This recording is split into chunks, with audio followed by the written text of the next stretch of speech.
What are we doing here? And where are we gonna go? It's like we just woke up one morning, and then it's welcome to the show. Don't ask any questions, just go with the flow. Make as much money as you can, and try your best not to get broke. Copy everything you see on the TV, from the hairstyles to the clothes, and don't think too often, just do exactly as you're told. And if you ever get confused, then just turn towards the alcohol. You'll still hear your thoughts, then just turn up the radio as you learn to live a lifestyle of drugs, sex, and rock and roll.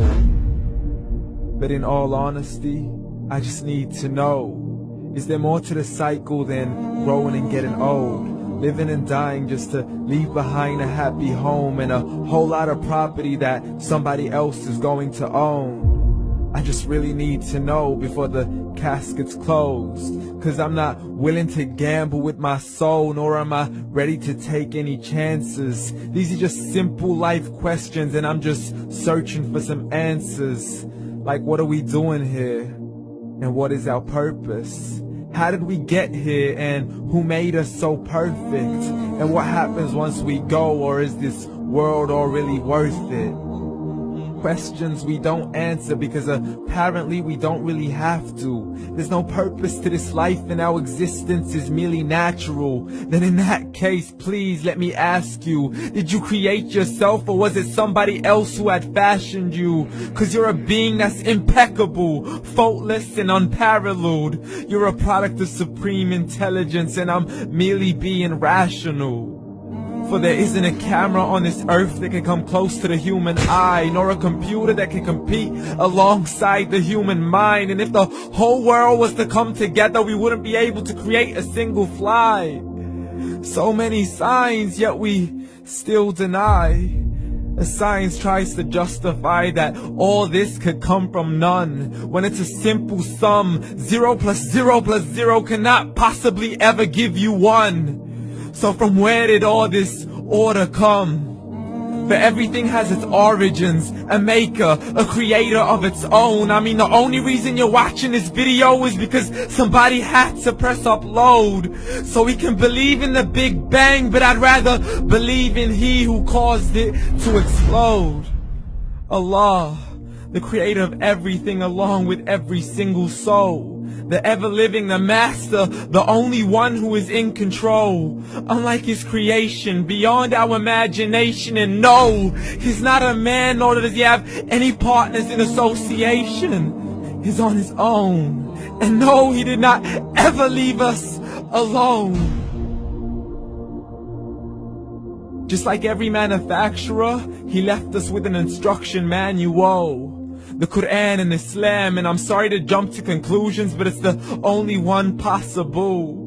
The only definition of God is the one and only supreme being. It's logical, a book with 0 contradictions, with miracles that are both scientific and historical, all revealed over 1400 years ago.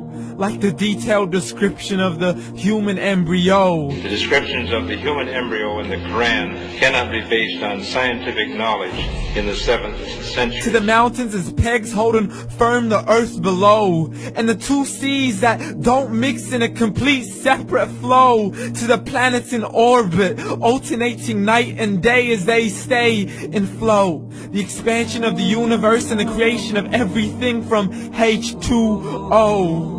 To the stories of the past and the preservation of Pharaoh. To identifying the lowest point in the land where Persia defeated Rome. The gushing fluid that created man in the glands between the ribs and the backbone. And not a word has changed, it's still the same. So please explain how all this was known over 1400 years ago.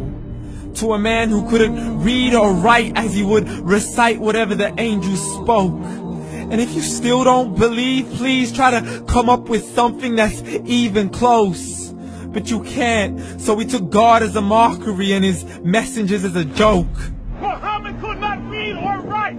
How somebody who can't read or write gonna start a religion? Dismiss the scriptures as legends and tales of the ancient folk, as we live life according to our whims, desires, and hopes. saying this life is the only home we will ever know. We will live then die then simply turn to bones. YOLO! Correction, after the grass dies, the rain arrives and it regrows, and Allah promises to do the same thing to your very soul and bring you back from your very fingertips to your toes, as the all-seeing supreme being watches us so close, and we are surely being tested in our wealth, our health, and our self, and everything that we've been blessed with. So believe, for we will surely be resurrected and be brought back to our Lord and account for every single deed, as He hands us our books and orders us to read. From the bad to the good and everything in between. You yourself are sufficient for your own accountability, so don't be mad at me. You are the one who thought He wouldn't come back to me. I gave you a whole life long to search after me, but you were busy in all that which was temporary. So read, and glad tidings to all those who believed. And if you disbelieve, read. And don't let that day be the first day you find out what your life really means. Read.